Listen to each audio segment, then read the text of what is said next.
18일 유럽연합 정상회담이 열립니다. 유럽연합이 올해 노벨 평화상을 수상했는데 여기에 대해서 생뚱맞다라는 비판 같은 얘기들이 참 많이 나오고 있습니다. 하지만 어쨌든 이 명예에 걸맞은 회담 결과가 나와줬으면 하는 바람입니다. 이 자리에서 스페인의 전면 구제금융 신청과 그리스의 긴축시한 연장, 은행 동맹 같은 것들이 논의가 될 예정인데요. 글로벌 증시가 지난주 QE3 발표 이전 수준까지 되밀렸습니다. QE3가 나오면 뭐든지 다 될 것만 같은 시장이었는데 실제로는 녹록치가 않네요. 중국의 경제 지표, 또 각국의 대선과 맞물려서 미국의 재정 절벽이 핫 이슈가 되고 있고요. 그리고 이 유럽의 문제가 스페인 구제금융이 원활하게 진행이 되지 못하면서 계속 얽혀있는 상태입니다. EU 정상회담이 이번 주 반등의 촉매제가 될지 이수연 전문가, 대신증권 김현웅 PB, 뉴스토마토 홍은성 기자 세 분과 토론하겠습니다. 세 분 안녕하세요. 안녕하십니까. 두 분 전문가의 시각부터 확인하겠습니다. 한 줄로 정리를 해봤는데요. 과연 반등의 모멘텀이 되느냐라는 질문에 이수연 전문가는 국내 증시 하방 지지 가능성이 있다고 보고 있고요. 김현웅 PB 역시 같은 의견입니다. 반등의 모멘텀이라기보다는 하방을 지지하는 정도의 수준의 재료가 될 수 있을 것이라는 의견들이 두 분 전문가 함께 나오고 있습니다. 자, 홍은성 기자, 미국과 유럽 증시 EU 정상회담에 대한 내용들을 반영을 하고 있습니까? 어떻게 마감됐죠? 네, 일단 지난 주말 뉴욕 증시는 박스권에서 등락을 거듭한 끝에 이 혼조세로 마감했습니다. 소비자 심리지수가 기대 이상으로 개선됐고 이 JP모건 등의 주요 기업의 실적이 호조세를 보이면서 이 증시의 반등을 꾀했지만은 글로벌 성장 둔화에 대한 압박을 이겨내지 못한 겁니다. 이에 따라 주간 기준으로 다우지수, S&P 500, 나스닥 모두 2% 이상 하락하면서 지난 6월 첫째 주 이후 가장 큰 폭의 하락세를 기록했습니다. 유럽의 주요 증시도 글로벌 경제 둔화 우려에 소폭 하락 마감했습니다. 영국, 독일, 그리고 프랑스 증시가 각각 0.6%에서 0.7%대의 하락세를 보이면서 이 일주일간의 거래를 마쳤는데요. 크리스틴 라가르드 국제 통화기금 총재가 유럽과 미국의 경제 불확실성이 남아있고 이에 따라 세계 경제 성장이 더딜 것이라고 경고한 것이 이 투심을 위축시켰습니다. 예. 계속해서 글로벌 경기에 대한 우려감이 지금 시장에 반영이 되고 있는 상태고요. 또 IMF 총재가 역시 미국과 유럽의 경제 불확실성에 대해서 이야기를 했습니다. 자, 그렇다면 이수연 전문가님, 8일과 9일에 EU 장관회의가 열렸었는데요. 결과를 알아보도록 할게요. 내용들 한번 짚어볼까요? 네, 지난주에 이제 유럽 재무장관 회의가 열렸습니다. 크게 결과는 도출하지 못했습니다. 역시 예정된 대로 각국의 입장만 확인하는 결과로 끝났는데요. 이슈는 크게 두 가지였습니다. 첫 번째는 그리스 긴축 시한 연장이었고요. 두 번째는 스페인 전면 구제금융 이제 시기를 논의하는 거였는데 이거 역시 이제 결론을 못 냈습니다. 첫 번째로 이제 그리스 재정 긴축 시한에 대해서는 2013년도에 이미 그 그리스 재정 긴축 시한이 마감이 되는데요. 이미 이제 2014년까지 그리스가 요청한 상태입니다. 하지만 이제 그거의 결과는 트로이카 실사단 결과로 이제 나올 것인데요. 지난주에 이제 트로이카 실사단이 결과는 긍정적이고 이제 점진적인 발전이 있었다고 나왔습니다. 하지만 이제 최종 결과와 유로존 승인이 남아있기 때문에 이번 주에 열릴 EU 정상회의에서 이제 남겨질 재료로 남아 있습니다. 그리고 스페인 구제금융 이슈는 전면 구제금융 이슈를 여전히 불필요하다고 얘기를 하고 있고 거기에 이제 독일까지도 이제 거들고 있습니다. 독일도 굳이 필요 없다 이런 의견을 내면서 이번 주에 EU 정상회의에서도 이제 좀 불투명한 불확실성이 증가되고 있는데요. 하지만 이제 그 스페인의 은행권에서는 이미 구제금을 신청한 상태이고 그리고 공식적으로 그렇기 때문에 재정 긴축을 해야 되는 입장입니다. 그리고 이번에도 똑같은 입장을 내놓은 이유는 바로 이제 21일에 있는 지방선거 이제 표심 눈치 보기가 이제 지속되면서 선거 끝나기 전까지는 입장 변화가 좀 어려울 것으로 전망되고 있습니다.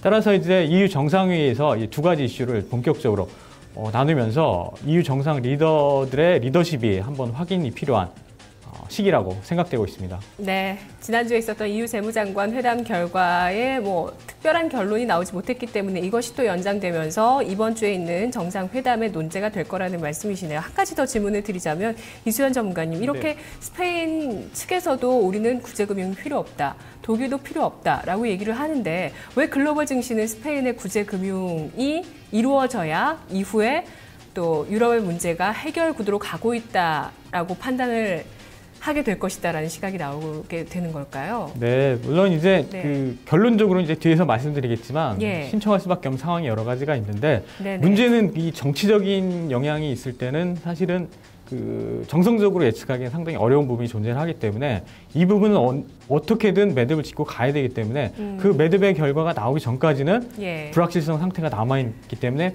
사실은 펀더멘털보다 이제 센티멘털 영향으로 보고 있습니다. 그래서 네. 심리적인 영향이 부담으로 이것에 대해서 이제 적극적으로 투자자들이 나서지 않는 것으로 생각되고 있습니다. 스페인의 현실은 구제금융을 받아야 되는 것인데 정치적인 변수나 여러 가지 이유로 인해서 스페인이 지금 어깃장을 놓고 있기 때문에 이게 문제라는 말씀이시네요. 네, 그렇습니다. 네, 알겠습니다. 김현웅 PB님, 네. EU 재무장관 회담에서 결론이 나오지 못했던 내용들이 또 이번 주에 EU 정상회담에서 논의가 되는 겁니까? 네, 그대로 그 주제 그대로 논의를 진행할 것으로 보고 있습니다. 네. 일단은 스페인 전면 이제 구제금융 신청이 또 미뤄졌죠. 근데 이번에 이제 EU 정상회담에서 또 주요 논제로 이제 채택이 될 텐데 역시 또 미뤄질 것으로 그 기대를 예상을 하고 있습니다.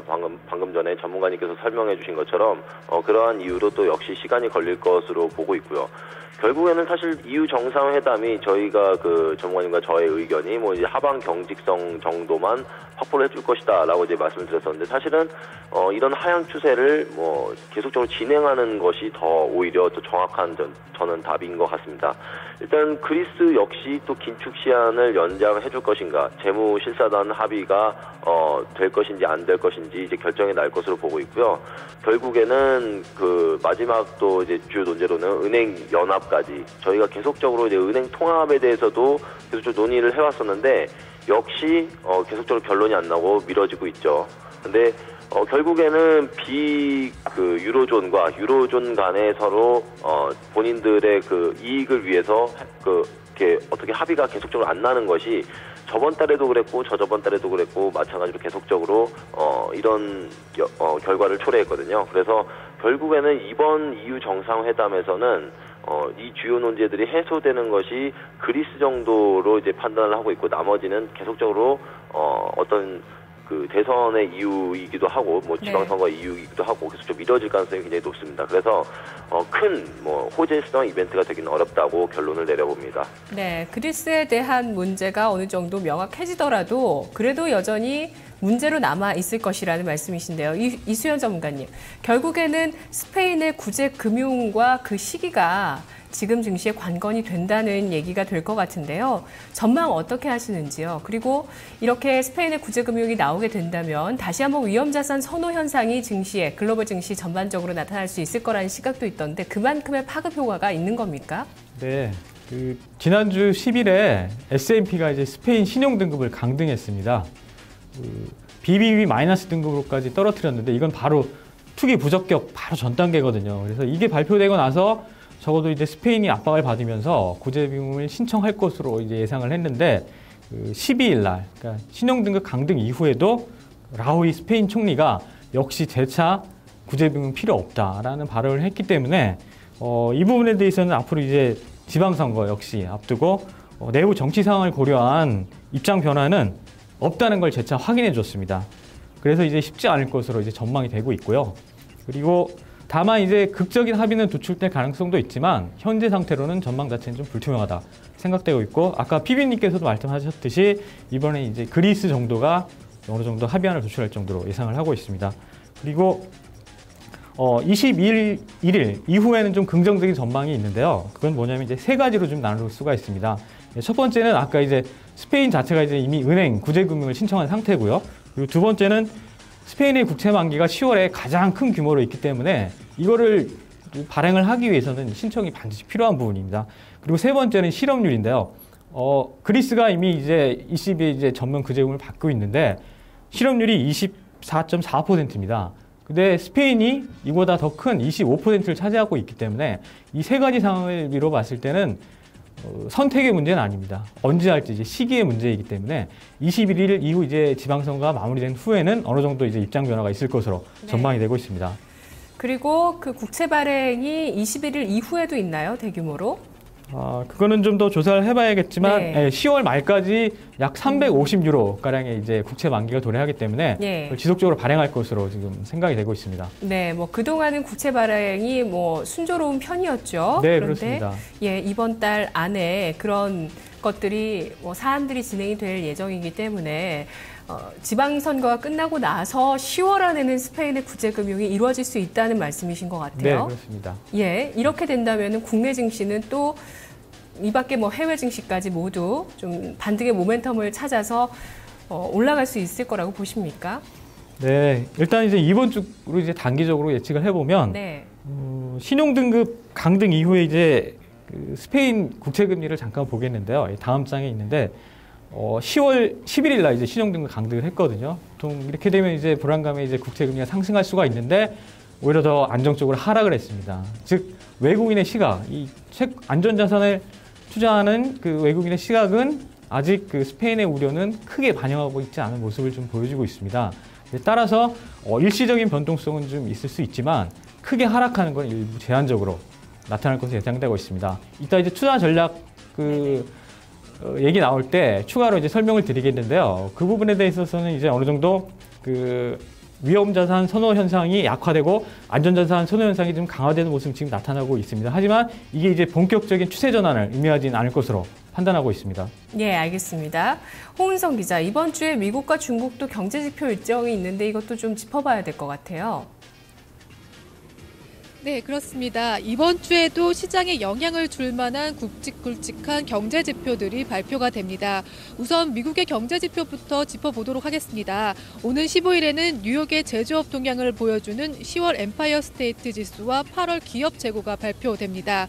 16일에는 9월 소비자 물가지수, 9월 산업생산, 그리고 10월 전미주택건설업협회 주택시장지수가 발표가 되고요. 27일에는 9월 주택 착공과 건축 허가 건수가 대기를 하고 있습니다. 주 후반 들어서는 이 10월 필라델피아 제조업 지수와 9월 경기 선행 지수, 그다음에 9월 기존 주택 판매 등이 공개가 될 예정입니다. 일단 시장에서는 경제 지표가 시장의 버팀목 역할을 해줄 것으로 좀 기대를 하고 있는 상황입니다. 한편 중국 경제 지표도 이 시장의 중요한 변수로 작용할 것으로 좀 전망이 되고 있는데요. 오는 18일에는 이 중국이 3분기 GDP 증가율을 발표할 예정입니다. 전문가들은 지난 2분기에 비해 이 증가율이 다소 둔화될 것으로 좀 보고 있기 때문에 이 글로벌 경기 둔화에 대한 우려를 부각시킬 수 있는 요인으로 작용할 수 있다라고 좀 조언을 하고 있는 상황입니다. 그밖에 중국은 산업 생산, 소매 판매 등의 지표를 이 같은 날 발표할 예정이고요. 이에 앞서 오늘 중국은 9월 소비자 물가와 생산자 물가 지표를 발표할 예정입니다. 네, 그동안은 미국의 경제 지표는 개선된 흐름이 나타나고 있고 중국은 악화되고 있는 와중에서도 PMI라든지 또 지난주에 나왔던 수출 같은 지표들이 또 괜찮게 나오고 있는 상태고요. 자, 이 부분은 좀 간략하게 짚어보도록 하겠습니다. 김현웅 PB님, 중국의 경제 지표 중에서 GDP를 주목해야 된다고 하네요. 관전 포인트가 뭘까요?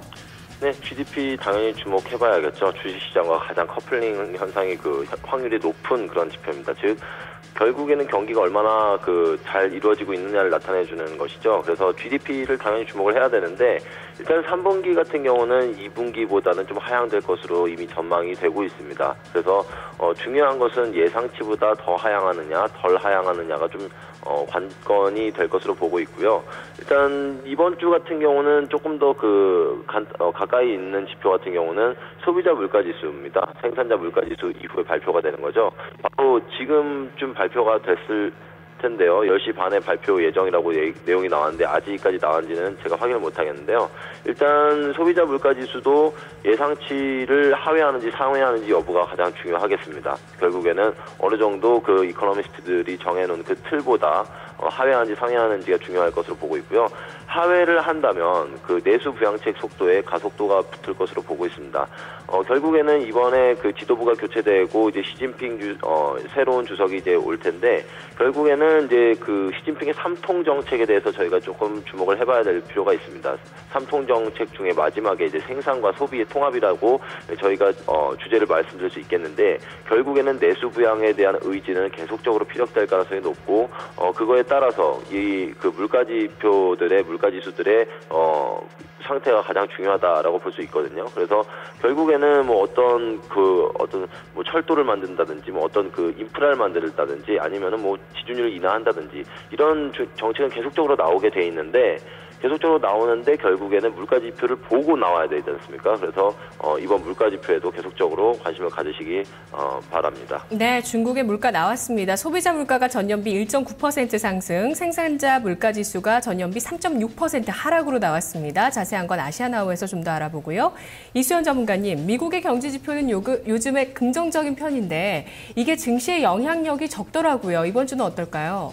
네, 일단 이제 중국과 미국을 한번 같이 살펴보겠는데요. 네. 중국의 전망은 중립 이하입니다. 가장 중요한 건 아까도 말씀하셨듯이 중국의 GDP인데요.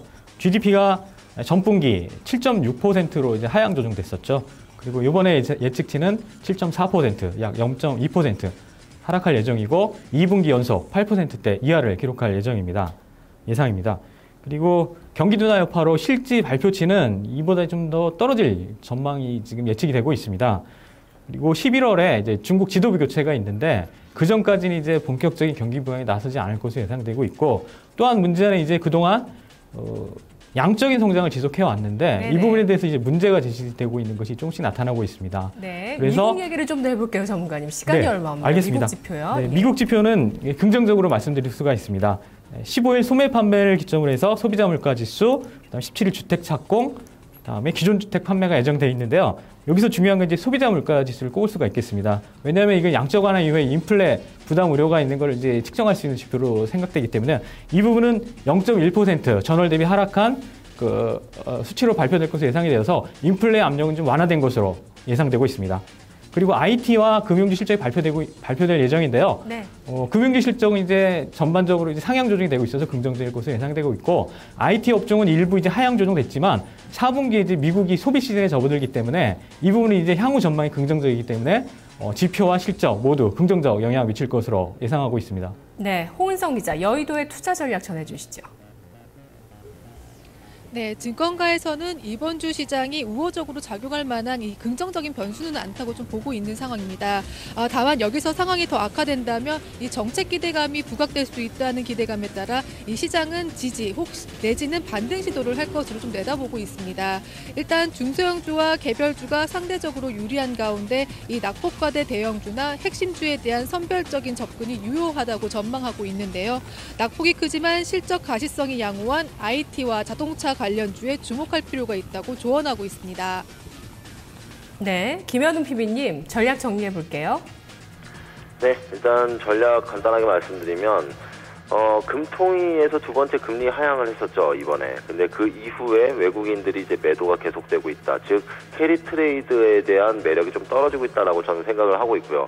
그래서 한 달 동안 정도는 투자 전략을 그동안에 잠시 그 장기 트렌드에 맞춰서 움직이자라는 거에서 좀 바꾸도록 하겠습니다. 한 달 정도는 일단 어느 정도 그 캐리 트레이드의 매력이 떨어지기 때문에 외국인들 매도가 나오는 거거든요. 그래서 어떤 환율 하락에 대한 단기 제동, 장기는 계속적으로 하향입니다. 하지만 한 달 정도는 제동이 올 수 있다라고 보고 있고요. 그래서 음식료주에 대해서 단기적인 차익을 이제 권유를 드리고, 그리고 그동안 소외됐던 IT 장비주들 마지막 랠리에 편승할 그런 시기가 아닌가 그렇게 보고 있습니다. 약 한 달 정도 단기 그 투자 전략이고요.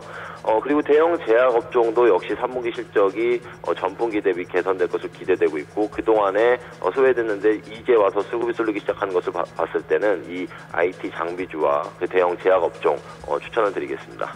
네, 이수연 전문가님. 네, 투자 전략 말씀드리겠습니다. 크게 두 가지인데요. 글로벌에서 이제 유럽과 미국의 그 두 가지 이제 공방이 벌어질 것으로 예상되고 있습니다. 유럽에서는 스페인 구제금융 이슈와 미국에서는 지표와 실적. 따라서 이제 두 가지가 어느 게 더 강한 영향을 줄 것인가에 따라서 저점을 확인하는 테스트 구간에 진입될 것으로 예상되고 있습니다.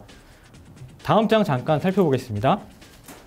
코스피 밴드를 잠깐 예측을 해보면 현재 그 상승 채널, 견조하게 유지됐던 상승 채널이 일부 훼손됐습니다. 이탈을 했는데요. 현재 이제 제가 사용하는 이 전략 툴로서 이제 밴드를 측정하는데 밴드 상단은 1950, 하단은 1870. 이 선에서 지금 움직임이 예상이 되고 있고요. 빠르게 회복한다 그러면 1950선을 기준으로 해서 다시 상승을 회복할 수 있는 기준점이 될 수 있을 거라 생각되고 있습니다. 그리고 노드 분석을 통하면 현재 1970선이 방향 전환, 즉 변곡 구간으로 예상이 되고 있는데요. 이 지점까지 가지 않을 것으로 예상이 되고 있고 만약 떨어진다면 라운드 넘버인 1900선대 이쯤에서 지지될 것으로 예상이 되고 있습니다. 업종 전략 보여드리겠습니다. 업종 전략로는 아까 말씀드렸듯이 이제 미국 소비 시즌에 본격적으로 접어들면서 IT주와 자동차주들이 이제 어느 정도 실적 예상이 되고 있습니다.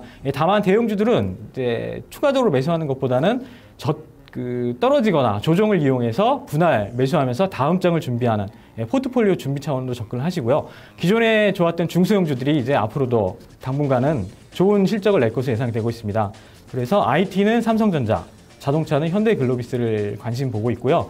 그리고 중소형주로는 이제 스마트폰 부품주 중에 FPCB와 PCB를 제조하고 있는 이제 코리아 서키트, 그다음에 안테나 제조하고 있는 파트론, 그다음에 화장품, 중국 내수 관련돼서 이제 아주 좋은 실적을 내고 있고 주식도 우상을 보이고 있는데 이번에 이제 화장품 재료주를 제가 한번 꼽아봤습니다. 바로 바이오랜드인데요. 바이오랜드 차트 잠깐 보겠습니다. 바이오랜드는 현재 국내에서 화장품 기능성 재료를 공급하고 있는 회사인데요. 시장 점유율이 무려 49%나 돼서 독점력을 갖고 있고 또 하나는 국내뿐만 아니라 해외 수출도 하고 있어서 점진적으로 외형 성장과 실적이 기대되고 있습니다. 그리고 기술적 분석상으로 제가 종목을 바라볼 때 패턴 매칭 전략을 보고 있는데요. 이 종목은 지속적으로 고점 돌파를 시도하고 있는 매수 패턴 A에 해당돼서 향후에도 긍정적인 흐름 전망되고 있습니다. 네, 홍은성 기자 두 분 전문가님 수고 많으셨습니다. 고맙습니다. 감사합니다. 이슈다우였습니다.